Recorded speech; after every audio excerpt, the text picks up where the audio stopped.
관련해가지고요. 여론이 정말 불변하다는 걸 느껴요. 탄핵하기 전 약 3개월 전에 여론조사가 거의 미동도 안 하고 있다는 거는 박근혜 탄핵을 계기로 우리나라 국민 정서에 있어서 지역 감정은 엄청나게 완화되겠구나. 한국 정치의 가장 큰 문제가 보수 정권들이 써먹었던 안보 프레임하고요. 두 번째가 지역 감정이거든요. 예를 들어서 김대중 대통령이 그 전에 있던 적폐들 청산 못했던 이유 중에 하나가 지역 감정 가장 컸다고 봐요. 그게 정치 보복으로 보여버리는 전두환 노태우를 사면하게 되는 뭐 이런 것들이라고 보는데 이 정도 돼서도 여론이 안 변하고 있다. 한겨레가 여론조사에 됐던 걸 한번 보면은 국민 85%가 박근혜 탄핵 뒤에 철저히 수사해야 된다. 그러니까 이 여론만 믿고 간다고 하면 우리가 다른 에피소드 말했던 것처럼 박근혜 구속 당연히 해야죠. 근데 그 이 여론만 믿고 가는 게 아니라 아직도 두려움이 있는 거라고 봐요. 박근혜를 구속하는 모습을 보여주면 이게 뭐 대선에 영향을 미칠 것이다. 어쩌면 이런 결과로만 놓고 보면 박근혜가 구속돼서 수사를 하게 되면 오히려 국민 여론이 더 박근혜 반대하는 쪽으로 가지 않을까라는 생각도 가능하다고 저는 보는 거거든요. 찍었던 사람들이 배신감을 느끼게 되면 그 마음 쉽게 돌아오지 않는다라고 하니까요.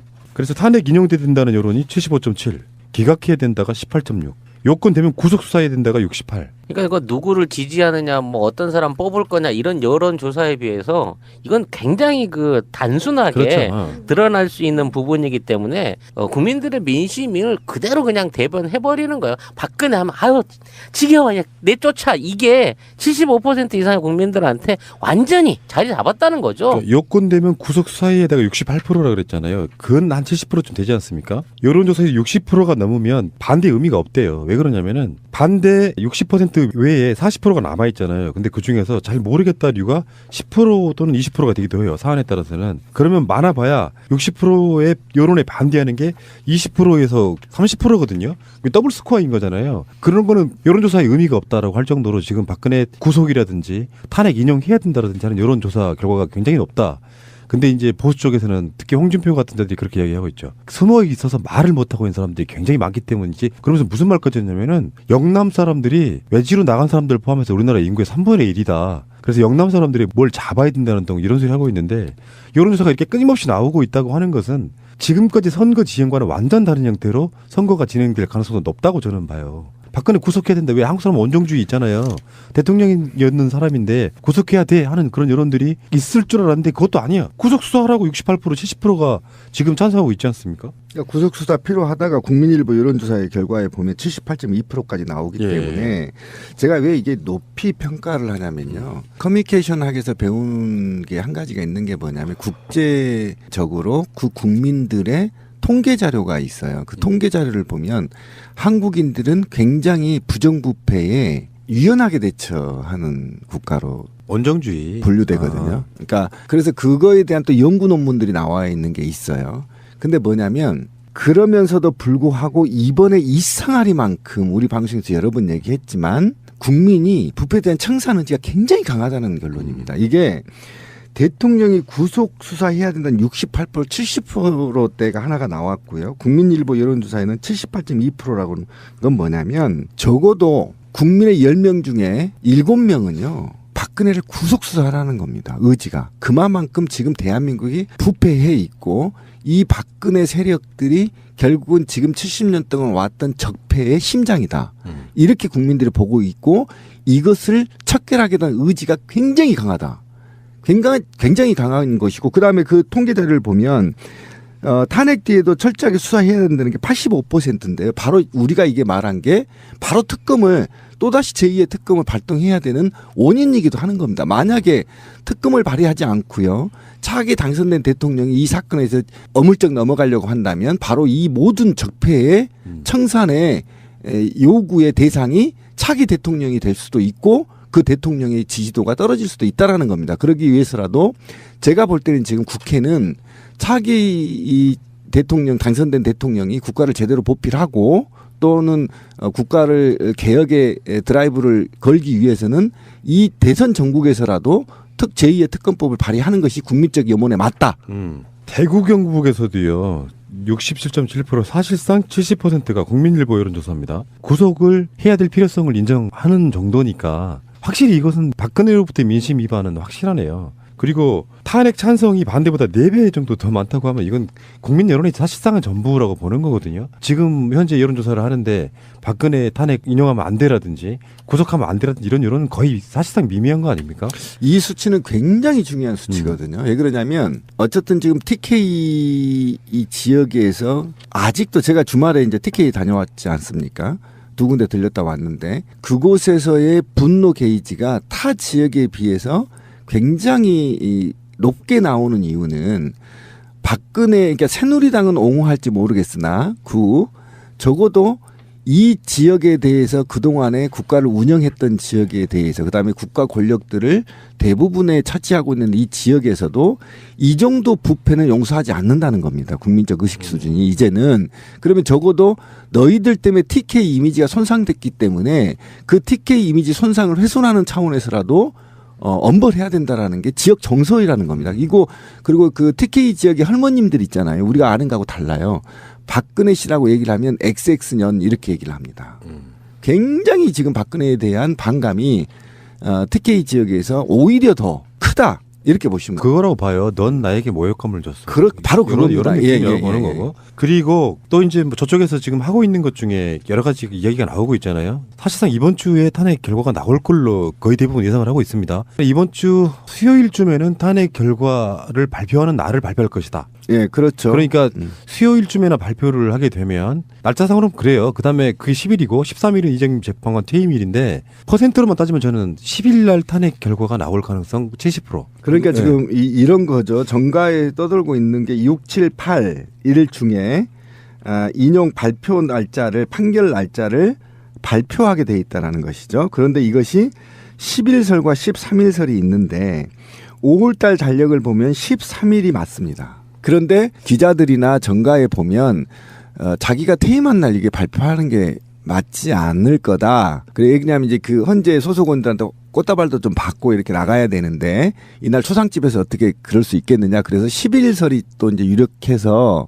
어쨌든 11일이든 13일 이번 주에 모든 게 다 결정이 나는 거죠. 가슴 떨리고요. 그렇죠. 근데 이제 거기에 그 전에 사퇴를 해버리는 거 아니냐 하는 뭐 그런 이야기도 있고 그래서 그것도 물어봤어요. 여론조사에서. 한겨레 여론조사에서. 그렇죠. 박근혜가 자진 사퇴하면 탄핵 심판을 계속해야 된다 해도 박근혜가 자진 사퇴해도 탄핵 심판이 계속 돼야 된다가 또 63.4%. 자진 사퇴하면 탄핵 심판 중단해야 되는 게 32.9%. 왜 이런 여론조사를 하게 되냐면은 법에 명확한 규정이 없어요. 법의 미비점이고요. 이 기회에 박근혜 탄핵이 끝나고 나면 이 과정에서 미비했던 점들은 다 법으로 저는 규정해 줄 필요가 있다고 보는 그게 거고요. 이제 양면성이 좀 있어요. 얘기를 해보면 왜 탄핵에 대해서 법이 명확한 것을 규정하지 않았냐고 한다면 탄핵은 사실상 극단적인 정치행위입니다. 국민과 의회와 행정부 사이의 극단적인 정치행위이기 때문에 국민적 토론과 국민적 의지로서 이것을 가결시켜야 되는 법률적 허용이 있기 때문에 그런 거고요. 그런데 문제는 지금 우리가 전 방송에서도 얘기했지만 지금 이제 변수가 있는 겁니다. 변수가 6, 7, 8일경에 박근혜 헌재가 10일이나 13일 날 탄핵 결과 발표를 하겠다. 재판 결과 발표를 하겠다고 선언하면 이제 이 변수가 시작되는데 9일 날 자진 사퇴설이 이제 숙소를 돌고 자진 사퇴와 동시 또는 전에 자진 사퇴 전에 바로 전 대리인단 사퇴라는 카드가 지금 있는 겁니다. 사실은 바로 전날이나 그 전날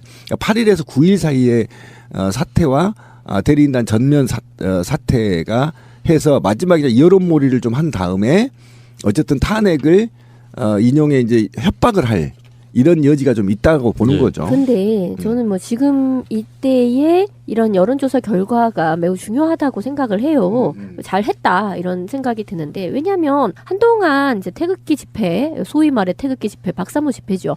그쪽에 이제 총동원령에 의해 가지고 그쪽 말로는 500만 뭐 이런 소리를 합디다만 어쨌든 3만. 마치 이제 1대1의 구도인 것처럼 50대 50의 구도인 것처럼 그렇게 얘기를 하는 쪽도 있고 언론 에서 이제 그림 상으로 이렇게 같이 굉장히 뭐 비슷하게 보이는 것처럼 그렇게 화면을 대비시켜 놓은 경우도 있었고, 그리고 뭐 저쪽에서의 엄포는 그런 거였잖아요.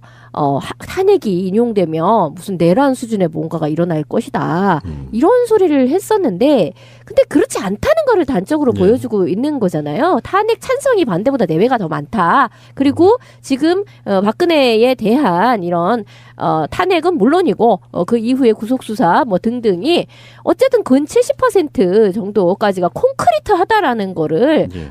이걸 믿고 가는 수밖에 없는 거죠. 윤창중이 한 말이 있어요. 윤창중, 조원령 변호사, 이 사람도 대리인단 중에 한 명이거든요. 탄핵 인용되면 승복하지 않겠다라고 노골적으로 얘기를 했고요. 반헌법적 인민재판, 마녀 사냥 각하돼야 옳다, 이렇게 이야기를 했고요. 똑같습니다. 언론의 편파와 왜곡 조작 보도로 사태가 촉발됐고요. 조원령 변호사, 대리인단 변호사는 탄핵 인용 시에 국제사법재판소로 가야 된다고. 미치겠다, 진짜. 씨, 망신도. 여기서 중요한 단어가 하나 나왔는데요. 각하라는 표현이에요. 각하는 이제 기각하고 다른 거죠. 일테면 이거를 여기서 결정하는 것 자체가 옳지 않다, 이런 개념이니까. 결정할 거리도 없다는 거지. 그러진 않고 절차상에 문제가 있기 때문에 이걸 우리는 받아들일 수 없다라고 하는 게 각하인데, 탄핵 인용도 부담스럽고 탄핵 기각도 부담스러운 재판관들에게 계속 압력 넣고 있는 거예요. 각하해라. 각하해라. 각하 의견을 내라고 압력을 넣고 있는 거라고 보는 거거든요. 그래서 한번 이야기를 한번 해보자고요. 지금 각종 언론들이 뭐 헌법학자라든지 관련자들 인터뷰해가지고 결과를 내고 있는데, 전반적으로 보면 세 가지로 갈립니다. 여기 인용해야 된다가 사실상 압도적인 건 맞는데, 각하해야 된다는 의견도 있고요, 기각해야 된다는 의견도 있고. 그런데 각하해야 된다는 의견의 논리는 이런 거예요. 국회에는 탄핵 사유에 대한 조사와 확인 절차를 전혀 거치지 않았고 국민을 설득시키는 정치적 토론 과정마저 없었다. 헌법이 탄핵 소추의 전제 요건으로 제시한 위반 행위 인정 절차를 거치지 않아서 위법하다. 그래서 이건 각하돼야 된다라고 주장하는 겁니다. 근데 왜 노무현 전 대통령 때의 탄핵을 우리가 한번 겪었었잖아요. 근데 그때에도 뭐 법사위 뭐 쪽에서 뭔가를 더 조사를 한다든가 국민들의 어떤 여론을 수렴한다든가 이런 일은 없었어요. 근데 그렇게 해서 헌재까지 넘어갔을 적에 그때에도 이걸 이유로 각하가 나오진 않았단 말이에요.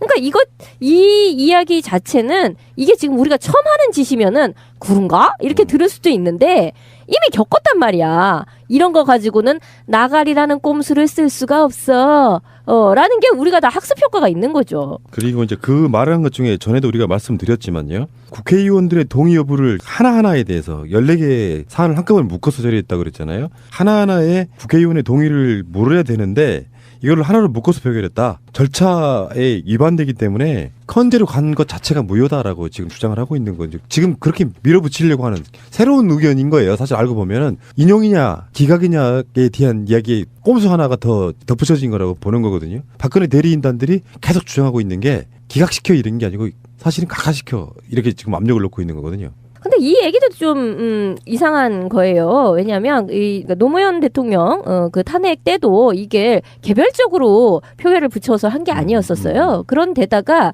결국 지금 봤을 때 그러면 국회에서 탄핵이라고 찬성을 한 의원들은 이거 전체에서 이게 다 탄핵의 이유가 된다라고 생각했을 때, 다 된다라고 했을 때 그것을 오케이 탄핵 쪽으로 표를 던진 게 맞기 때문에 이게 개념이 아니라는 거야. 엔드 개념. 그러니까 그게 좀 더 문구적으로 설명을 해드리면 탄핵 소추안에 찬성한 의원은 여러 탄핵 사유를 전부 찬성한 거고 반대표를 던진 사람은 탄핵 사유 중 하나라도 반대한 경우이기 때문에 일괄 표결에서 찬성한 국회의원 234명이잖아요. 그럼 그만큼이 다 맞다. 거기가 올이고 플러스 그 많은 사유 중에 하나라도 다 찬성하지만 하나라도 반대한 사람들 포함하면 더 많다는 거예요. 그렇죠. 그렇게 해석할 수도 있다는 거죠. 예. 그런데 이게 이제 각하라는 게 헌재에서 과연 맞냐라는 근본적인 얘기가 지금 돌고 있는데, 예를 들면 그런 거예요. 각하에 대해서는 부적법의 원인이 되는 흠결을 보정해서 다시 신청할 수 있어야 각하의 요건이 충족이 된단 말이에요. 그렇다고 치면 이건 상부 기간이 없잖아. 없단 말이에요. 그러면 어떤 경우가 발생해 버리냐면 소수의 의견을 대변하기 위해서 다수의 232명의 의견이 무시돼 버리는 꼴이란 말이에요. 그래서 이게 적용이 안 된다고 보는 게 맞아요. 그래서 인용 아니면 기각이 맞는 것이지, 이걸 가지고 괜히 쉽게 말하면 변호인단이나 박근혜 측에서는 이런 것도 있으니까 한번 해봐라, 이렇게 지금 재판관들한테 사실은 협박을 하고 있지만 이걸 모를 재판관이 아니거든요. 그러니까 뭐 이런 예. 식이지. 뭐 굳이 뭐 찬성 반대가 어려우니까 그냥 기권해 기권 그래, 기권 뭐 그렇지. 이런 식의 그거예요. 꼰질르는 거예요. 그러니까 아까 진미님도 잠깐 이야기를 했는데 헌재나 대법원은요 일종의 판례가 중요해요. 일종의 판례가 하나 나온 거예요. 2004년도에 노 대통령 탄핵 심판 사건. 국회 조사 검토 절차 생략, 탄핵 사유 일괄 표결은 각하 사유가 아니다라고 이미 판단이 내려진 상태였기 때문에 그것을 다시 끄집어내가지고 지금 박근혜 탄핵이 각하 사유가 됐다 이렇게 말하는 것도 웃기고요. 원래가 다 재떨이로 일어선 자 재떨이로 쳐맞는 그렇지, 거예요. 지들이 그렇게 만든 거야. 지들이 이렇게 쉽게 탄핵을 한번 했기 때문에 우리도 이 가지 않은 길에 대한 두려움 없이 탄핵의 길로 가게 된 거예요. 그러니까 이게 굉장히 이제 어려운 법리적 해석과 싸움인 건데 아까 권 PD가 얘기한 것도 좀 그들의 주장에 의하면 맞지 않습니다. 국민의 설득시키는 정치적 토론마저 없었다 이렇게 돼 있는 거잖아요. 그런데 우리는요 대의제입니다. 그리고 탄핵은 국민이 하는 것이 아니라 국회의원의 고유 권한입니다. 따라서 이것도 맞지 않습니다. 업법에도. 그렇지. 맞지 않습니다. 갖다 붙이는 선동성 예, 발언이에요. 선동성 발언입니다. 국민들 의견 뜻도 묻지도 않고 웃기고 있네. 우리가 계속 해달라고 요구를 해서 우리가 압력을 넣어가지고 탄핵이 이루어진 거고요. 이 얘기를 하려면 그럼 노무현 대통령의 탄핵은요. 탄핵 반대 집회가 엄청나게 일었었어요. 그리고 그때야말로 이런 날치기가 어딨냐라고. 그때 기억 안 나세요, 진짜? 이 얘기를 하려면 그때 이 얘기를 했어야지. 그렇지. 국회에서 탄핵 소추안이 발의될 때 여론조사 중에 96%가 국민을 탄핵을 찬성했기 때문에 이 정도의 현대사에서 높은 국민적 염원을 담고 탄핵을 소추안을 발의한 것이 없었어요. 굉장히 높은 지지율. 그러니까 지금 박근혜 관련해 가지고는 뭐 탄핵 사유 중에 여러 가지가 있는 거 아니에요. 뭐 블랙리스트도 있고 세월호도 있고 뇌물도 있고 온갖 것들이 다 있는데 거기에 대해서 우리가 법 전문가는 아니지만 헌재에 있어서의 탄핵 사유는 대통령의 중대한 헌법 또는 법률 위반에 관련된 부분이거든요. 그래서 다시 말씀드리지만 형사재판에서 유죄가 나고 안 나고는 아무 상관없다. 대통령으로서 기본적인 소양, 자격, 국민을 대하는 태도가 맞냐 이거를 보는 것이거든요. 근데 계속 이거를 형사법적으로 대입해가지고 풀어내려고 해요. 예를 들면 이런 식의 표현인 거지. 만약에 박근혜를 탄핵했는데 법정에서는 무죄가 나오면 어떡하냐? 상관없는 거예요. 법 때문에 박근혜가 무죄가 날 수는 있지만 우리가 봤을 때 세월호 7시간 동안 아무것도 하지 않은 점, 그리고 블랙리스트를 아무리 지들이 정책적인 부분이라고 정무적 판단 뭐 이렇게 이야기를 해도 국민들이 봤을 때는 너무 편협해라고 하면 탄핵 사유가 되는 것이고, 심지어는 그거 아닙니까? 저는 이렇게 봐요. 법을 적용하려면 노무현 대통령이 중립성 위반을 해가지고 탄핵 사유가 돼서 탄핵을 밀어붙였던 거 아닙니까? 그런데 그것 헌재에서 봤을 때는 대통령의 자리를 내려놔야 할 정도로 중대 사유가 아니라고 해서 그것을 기각시킨 거거든요. 그러니까 마찬가지로 법률적으로 형사적인 모든 건 다 지워야 된다고 생각해요. 헌법적으로 봤을 때 이 사람은 대통령 자격이 있어 없어만 평가하면 되는 부분이라서 여기다가 온갖 걸어가지고 무슨 뭐 헌재 재판관이 지금 9명이 다 안 됐으므로 이것도 무효다. 아니 이 사람들은 무슨 법을 이렇게 이연령 비연령으로 막 내리 꽂아가지고 반대하고 있는데요. 이게 이제 전반적으로 보면 불복하겠다는 논리거든요. 헌재에서 인용을 해도 불복하겠다. 지금 그걸 분위기 몰아가고 있는. 그렇죠. 네. 계속 명분 쌓기 하고 있는 거예요. 아스팔트 피바다. 네. 대통령을 탄핵을 부결을 시켜보질 않나, 사상 초유의 정당을 해산시켜버리질 않나, 또 그 탄핵을 인용시켜서 또 탄핵을 시켜보질 않나, 이 여러 가지 세계 그 어떤 법학사의 길이 남을 판례들을 우리나라가 여기저기서 만들고 있네요. 진짜. 그러니까 이제 헌법재판소가 없는 나라도 많고 있는 나라가 그렇게 많지 않아요. 미국도 헌법재판소가 없죠. 대법원에서 하는 것이고요. 그래서 사실 헌재 입장에서는 그렇다라고 해요. 우리나라의 그 헌법재판소 87 체제 이후에 나온 그 헌법재판소가 탈모범이 된다는 거야. 자기들 말로는 앞서 나간다는 거지. 원래 의사도요, 수술 많이 한 놈이 장땡이에요. 전 세계적으로 우리나라에 위암 수술이 되게 많아서 위암 수술 한국에서 왔다 그러면 왔다다 이런 식으로 이런 다 이상 야릇한 사건이 워낙에 많아서 한국의 헌재라고 하면 굉장히 앞서 나가는 거를 본다는 거야. 여러 케이스를 상대했으니까. 그런데 지금 헌재가 이번 판에도 이제 지난번에 그 통합진보당 해산처럼 정말 이런 말도 안 되는 짓거리를 만약에 하게 된다면 그 헌재는 있을 이유가 없다는 것으로 국민의 심판을 받게 되는 거죠. 거기에 국제사법재판소라니 이게 무슨 우리나라 대통령이 헛짓거리 한 거에 대해서 외국 애들을 보러 판단해달라고 이걸 얘기해야 되나? 그럼 뭐 부끄러운 걸 모르는 거야 뭐야 이런 것들은. 국제사법재판소는요 정말 정권의 탄압을 받는 양심수라든가 이런 사람들이 국제사법재판소에다가 이거를 이제 청원하는 경우가 있죠. 가령 예전에 무슨 인혁당 사건이라든가 이런 경우에 국제사법재판소 얘기가 나오는 거예요. 그런데 지금 최순실이 끌려가면서 이건 민주주의도 아니야 말하고 하면서 무슨 민주투사 코스프레를 한 것처럼 정말 이 헛웃음을 금치 못할 일이에요. 이 사람들이 국제사법재판소 이야기를 한다는 거는. 그러니까 할 수 있는 모든 저항은 저들은 다 하고 있는 것이고 이것이 아까 권 PD가 얘기한 탄핵 인용 이후에 불복의 정당성을 확보하기 위한 또는 그들만의 폭력적인 집회나 폭력적인 테러를 정당화시키기 위한 하나의 이념이다 이렇게 보시면 되는 거예요. 밑밥 깔아놓는 수준이지. 이건 뭐 갈 수도 없어요. 안건도 아닙니다. 자, 그런데 선고 직후에 박근혜는 어떻게 할까요? 그 얘기를 한번 잠깐만 해볼게요. 규정이 없어서 지금 우리도 헷갈리는 거예요. 예를 들면 첫 번째. 평소에 좀 시켜봤어야 되는 건데 몇 놈씩. 그러니까 첫 번째 하나는 있어요. 탄핵 기각되면 바로 업무에 복귀합니다. 시발 안 불겠죠. 이것도 규정이 없대. 언제 복귀해야 되는지. 근데 그 반대 규정이 있잖아요. 탄핵이 국회에서 통과돼서 헌법재판소에 접수되는 순간 업무가 정지되는 것처럼 탄핵이 기각되면 바로 업무에 복귀를 하는데 인용됐을 경우는 아직까지 규정도 없고 선례가 없어요. 그랬을 경우에 박근혜는 언제 청와대를 나가야 되는가부터 굉장히 고민스러워지는 지점이에요. 그러게요. 이걸 바로 그냥 구치소로 인신 구속만 해서 짐 쌀 시간도 안 주고 그냥 푸른색 수위 하나 딱 갖고 들어가서 끌고 나와야 되는 건지 아니면 지짐 다 정리하고 있는 주사제들 다 써보고 먹을 거 먹고 친지들한테 정리해서 짐 보낼 거 다 보낸 다음에 모시고 가야 되는 건지. 통상적인 것은 어쨌든 헌재가 인연 통보서를 직접 박근혜한테 전달하는 날로부터 효력이 있겠죠. 네, 사실은. 그런데 그거를 놓고 언제 며칠 안에 방을 빼야 된다. 닭장 청소를 해야 된다. 이런 거는 지금 나오지 않고 있어서 한간의 정치계에서는 버티면 어떡하지? 그렇지.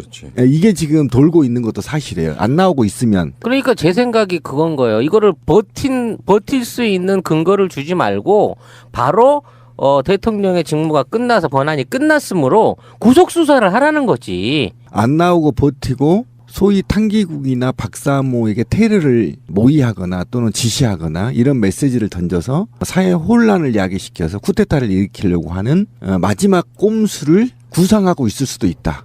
이럴 때는 사실은 저는 방법은 하나다. 국민들이 100만, 200만이 모여서 짱돌 들고 청와대 가서 끌어내야 된다. 그리고 그 신병을 검찰에 넘기면 된다. 흔히 말하는 구속사유가 그거잖아. 증거인멸의 우려와 도주의 우려가 있을 때는 즉각 구속을 해야 되는 게 맞거든. 그러니까 그 내규로 인해서 얘 어떻게 방 빼야 되지? 얘 어떻게 예우해야 되지? 이런 거 생각하기 이전에 검찰이 나서서 일단 구치소에다 옮겨놓고 주인 없는 사이에 짐들 정리할 거 정리해서 깨끗하게 비우면 되는 거예요. 아니 짐을 거기서 치우는 식으로 하면 안 되죠. 거기는 범죄의 현장이에요. 수사를 해야죠. 현장을 보존하고. 현장 보존하고 수사를 해야 그걸 무슨 되는구나. 택배 불러가지고 저희 짐 끌어내 이렇게 하면 안 되는 거예요. 현장을 훼손하면 안 되죠. 포장이사 부르면 안 되네. 잠깐만요, 박근혜 씨. 정반대로 한번 제가 박근혜 씨께 여쭤볼게요. 어떻게 할까요?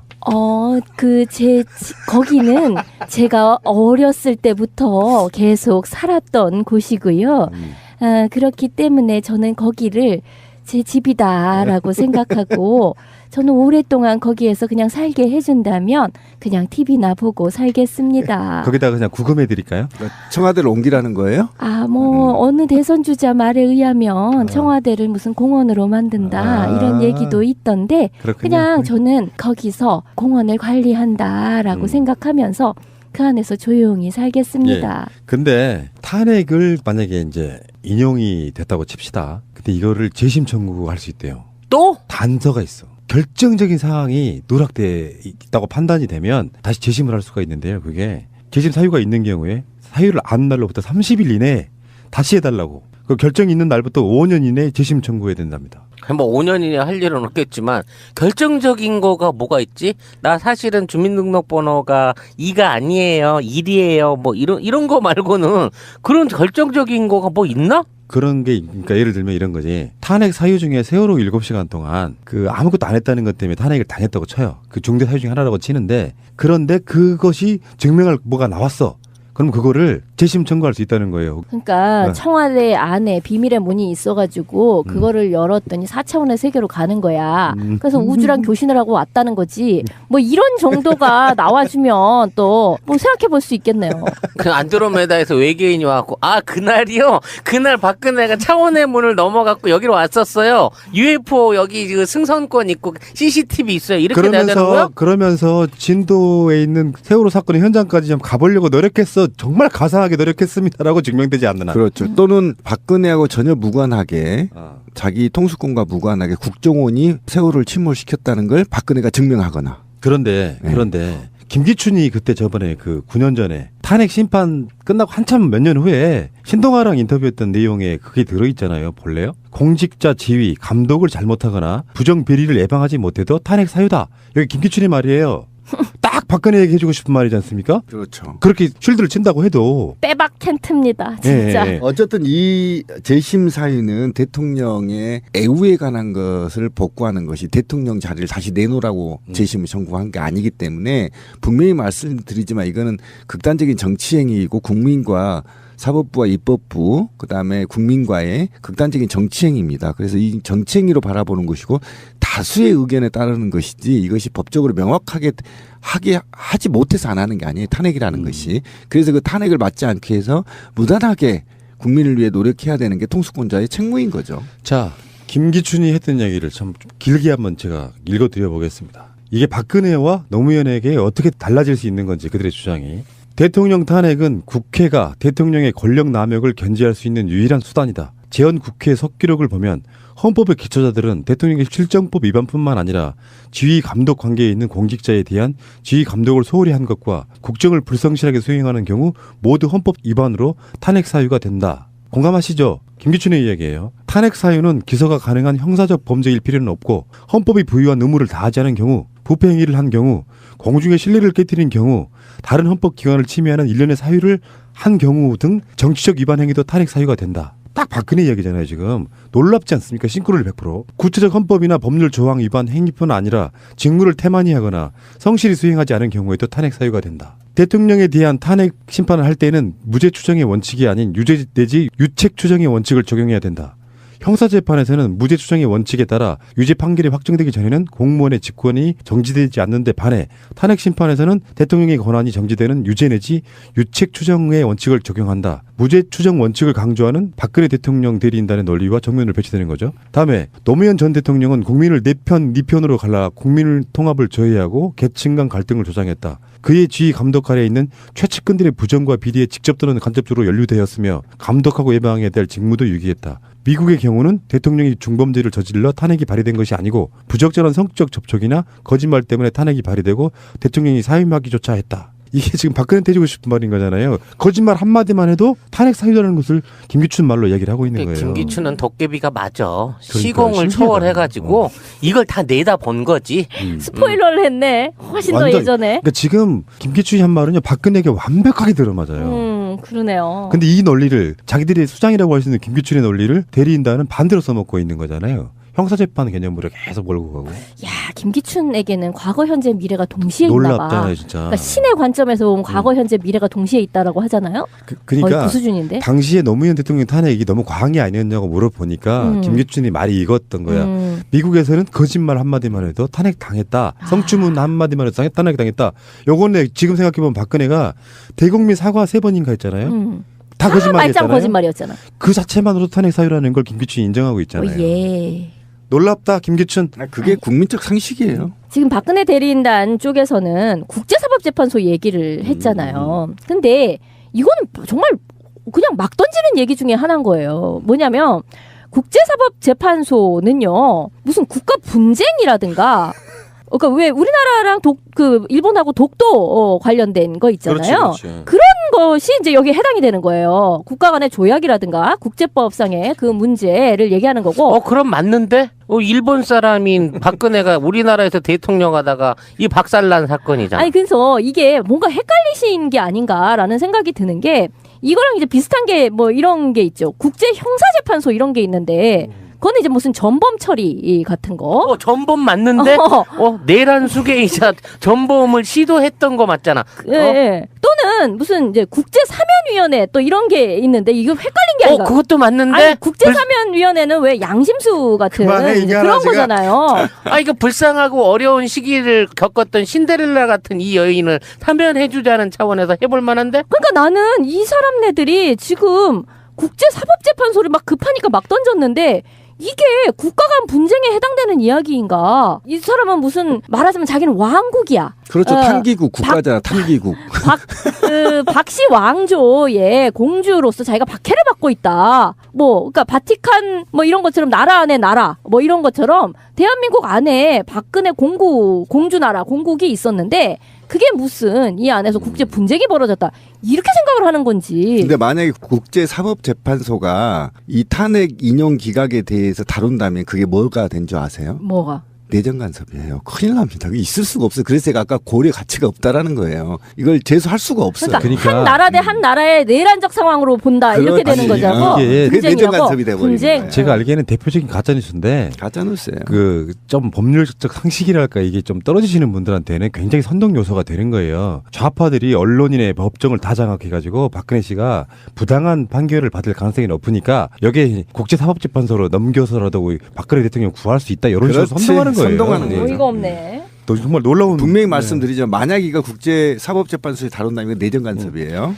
자 어쨌든 간에 이번 주에는 거의 한 70% 이상은 탄핵 결과가 나올 거라고 보는데 가슴 떨리고요. 여러분도 마치 그렇지 않습니까? 굉장히 떨리고 국민의 민심에 반하는 판결이 저는 나올 거라는 생각은 전혀 안 하지만 혹시나 해서라도 우리 어떤 마음가짐을 좀 단단하게 했으면 좋겠다라는 생각이 듭니다.